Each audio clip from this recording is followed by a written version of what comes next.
Cher manager, bonjour. Je suis Julien Godefroy, consultant et formateur en management. Pour progresser facilement dans votre management, je vous invite tout de suite à télécharger gratuitement mon e-book de plus de 40 conseils pour engager vos équipes. Vous trouverez le lien dans la description. Pensez aussi à vous abonner à ma chaîne YouTube pour consulter mes dernières vidéos.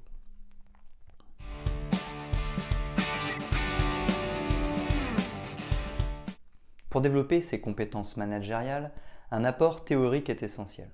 Nous étudions donc les différents styles de management afin de structurer notre esprit. Cela doit nous aider à mieux gérer notre management au quotidien. Cependant, le risque est que cette théorie du management soit trop déconnectée de la réalité. Dans ce cas, nous pourrions devenir moins pertinents et rester dans nos problématiques sans pouvoir avancer efficacement. Certes, nous devons adopter un style de management en fonction de chacun, cependant, les personnes ont des besoins semblables.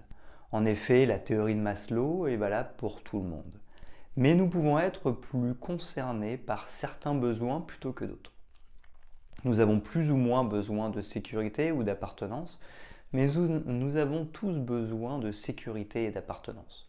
Nous voyons donc qu'il est plus question d'actionner plus ou moins certains leviers plutôt que d'actionner ou pas certains leviers. Selon moi, imaginer les différents types de management représente un danger.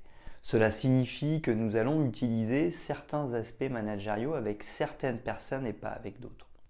Personnellement, je pense que nous devons utiliser tous les leviers, mais dans des intensités différentes en fonction de la maturité professionnelle de chaque membre de l'équipe.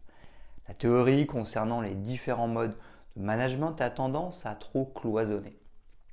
L'objectif en termes de management reste le même: développer les compétences donneurs de sens et la motivation de nos équipes participatives pour les conduire vers la responsabilisation et l'autonomie délégative.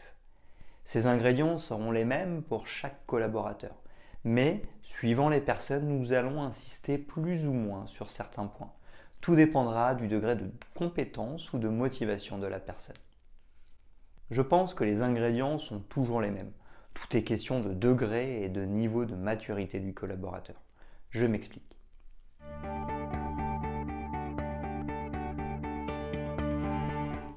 Premièrement, la théorie des différents styles de management. Généralement, nous prenons en compte deux types d'indicateurs: le niveau de compétence et le niveau de motivation. Nous avons donc 4 types de collaborateurs face à nous: ni motivés ni compétents, motivés mais pas compétents, pas motivés mais compétents, motivés et compétents. Ainsi aurons-nous 4 types de management ou 4 types de managers. Le management directif.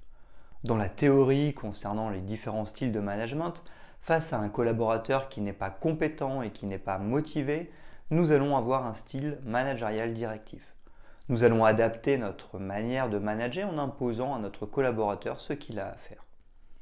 D'un point de vue théorique, cette pratique managériale fonctionne. N'étant ni compétent ni motivé, il ne saura pas faire et n'aura pas envie de le faire. Être directif sur la manière de faire et lui imposer l'obligera à faire suivant nos directives. Le management donneur de sens. Ensuite, face à un collaborateur qui est motivé mais pas compétent, un bon manager devra donner beaucoup de sens et passer du temps à lui expliquer ce qu'il doit faire et comment le faire. En effet, il va devoir comprendre ce qu'il a à faire et comment le faire. La motivation étant là, nous estimons qu'une fois qu'il saura comment faire, naturellement, il se mettra au travail et pourra faire. Cela fonctionne aussi très bien en théorie. Nous pouvons aussi le retrouver sous le nom de management persuasif. Le management participatif. Dans les différents styles de management, le troisième consiste à faire participer les personnes. En effet, dans ce cas, elles sont compétentes mais pas motivées. Elles savent donc ce qu'elles ont à faire et comment le faire.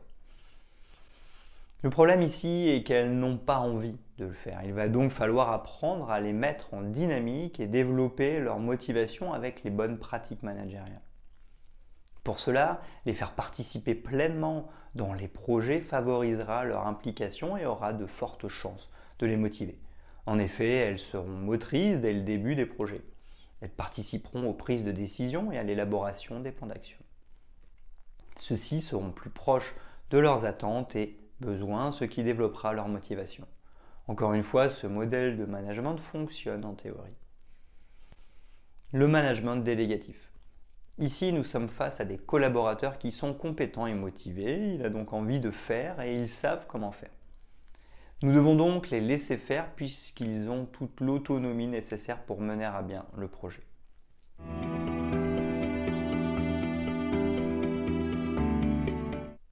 Deuxièmement, le hic. Mais concernant les différents styles de management, dans la pratique, ce n'est pas aussi simple. En effet, cloisonner les managements créera des lacunes. Quant au type de management directif, je préfère m'en méfier. Exemple du management directif. Personnellement, j'ai des difficultés à croire qu'en étant autoritaire avec un collaborateur ni motivé ni compétent, j'obtiendrai des résultats. Pourquoi? Parce que si j'impose à mon collaborateur ce qu'il doit faire et comment il doit le faire, il risque de freiner des deux pieds. Pire, je pourrais être face à un de ces fameux 3% qui ralentissent la bonne mise en œuvre du projet. En effet, nous pouvons donner un ordre à une personne. Celle-ci peut très bien faire l'inverse. L'homme n'est pas une machine qui exécute précisément ce que nous lui demandons. Le directif est donc très limité pour manager une équipe. Croire qu'il suffit de donner un ordre pour manager et que notre collaborateur exécutera représente une erreur classique issue du management traditionnel. Managérialement parlant, j'aurais plutôt tendance à rencontrer séparément ce collaborateur et à échanger avec lui. Je chercherai à comprendre quelle est la situation bloquante. Je voudrais aussi comprendre l'émotion qui s'y rattache pour travailler dessus et débloquer la situation. Être directif ne débloque pas la situation et cela peut même l'envenimer. En effet, le collaborateur sera de plus en plus réticent à travailler car il est exclu de toute participation. Des besoins communs dans toutes les situations. Autre problème selon moi dans les différents styles de management est que peu importe le niveau de motivation du collaborateur, il faut toujours travailler sur sa motivation. En d'autres termes, si le collaborateur est motivé, il faudra entretenir sa motivation. Si le collaborateur n'est pas motivé, il faudra développer sa motivation avec les bonnes pratiques managériales. Ainsi, si nous sommes dans le management donneur de sens ou délégatif, il faudra tout de même travailler sur la motivation et donc l'implication des collaborateurs pour nous assurer qu'ils ne perdent pas leur enthousiasme. Autre aspect, celui de donneur du sens et d'expliquer. Que nous le souhaitons ou non, nous sommes dans des entreprises hiérarchiques. Le manager détient donc forcément à un moment des informations que n'ont pas ses équipes. Il devra donc les partager, donner du sens, expliquer afin de l'accompagner vers l'autonomie. Il faudra donc utiliser un management donneur de sens dans toutes les situations. Même si le collaborateur a de la motivation et de la compétence, il lui manquera des informations que nous devrons lui apporter pour déléguer.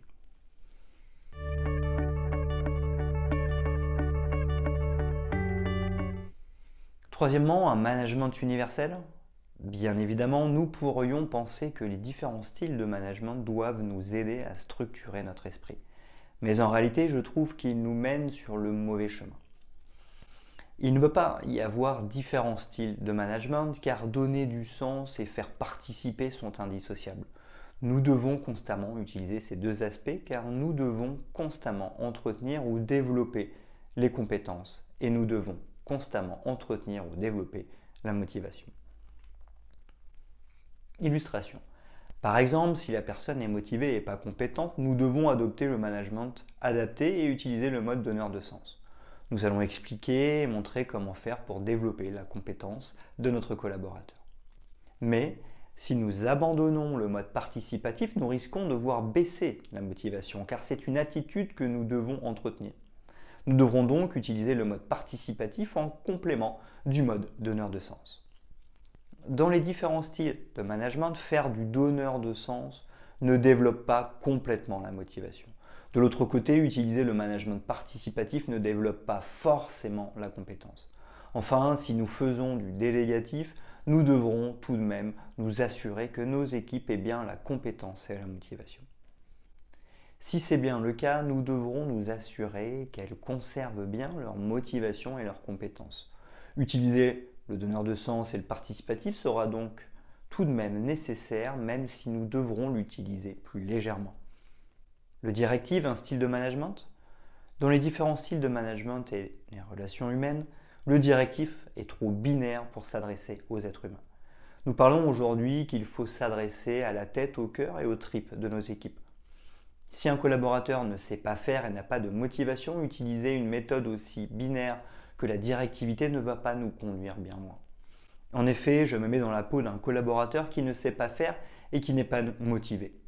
Si mon manager, même de manière bienveillante, m'oblige à exécuter une tâche, sans me donner du sens et sans me faire participer, je ne retrouverai aucune motivation. Et si je ne comprends pas ce que je fais, je ne développerai pas ma compétence. Je pense donc que j'aurai des difficultés à me mettre en dynamique. Personnellement, face à un collaborateur sans compétence et sans motivation, je me mets à échanger avec lui pour comprendre ce qui se passe. Quels sont les faits qui posent problème? Quel est le ressenti du collaborateur par rapport à ces faits? Peur, colère, tristesse? Définition d'un objectif, définition du plan d'action pour atteindre l'objectif. Si rien ne change malgré la mise en dynamique vers un objectif avec un plan d'action, je reste bienveillant, fais preuve de courage managérial et accompagne mon collaborateur vers un nouveau métier, un nouveau service ou une nouvelle entreprise plus adaptée à ses besoins. Pour préciser mes propos, je dis que le directif s'adapte dans des situations d'urgence. Nous n'avons plus le temps d'échanger, mais n'apparaît pas comme une solution pérenne. Le management universel. Nous prenons donc conscience qu'il n'y a pas plusieurs styles de management, mais bien plusieurs ingrédients à intégrer dans un seul et unique management. Donner du sens et faire participer pour enfin pouvoir déléguer. Mais tous ces ingrédients sont bien liés.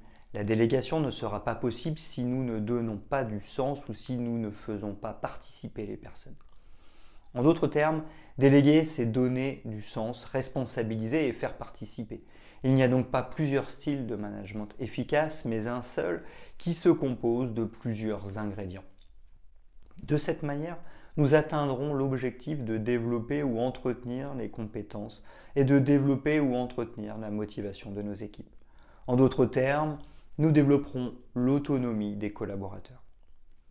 Même si la théorie des 4 styles de management n'oppose pas les managements, elle pourrait signifier que nous devrions en utiliser un seul suivant les situations. Je pense qu'ils font partie d'un management plus global. Je précise que le style autoritaire se situe à part et ne doit s'utiliser que dans certaines situations. Le rôle du manager, ce n'est pas de changer la recette en fonction des situations. Pour moi, manager, c'est adapter la recette en fonction des situations.